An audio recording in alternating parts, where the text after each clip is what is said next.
आता उद्या मकर संक्रांत आहे, त्याच्यामुळे आम्ही मकर संक्रांतीची तयारी करतो आहोत. आम्ही आताच सुगडे घेऊन आलेले आहे. आमच्या गावामध्ये कुंभारीण आहे, तिथे हे सगळे सुगडे मिळतात. आता आपण जे आहे याला सुतवून घेतलेले आहे आणि आता आपण करतो आहोत मकर संक्रांतीची तयारी.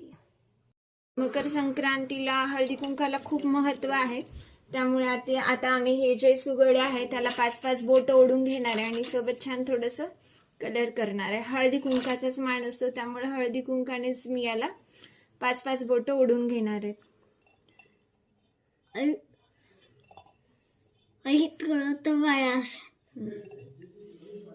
हे असं काठीला रेड कलर देऊन घेतलेला हळदी कुंकाचा आणि मग याला मी असे 5 बोट ओढून घेणार आहे. 5 बोट काऊन गाई? 5च असतात. देवाचे 5 बोट असतात का? देवाला 5 फिंगर राहतात म्हणून 5. देवी देवी काली माती काली. आई फोटो मध्ये ते बघ कसा दिसतो. असे आता आपण सगळे आपले जे सुगडे आहेत ह्याला आपण 5-5 बोट ओढून घेणार आहे.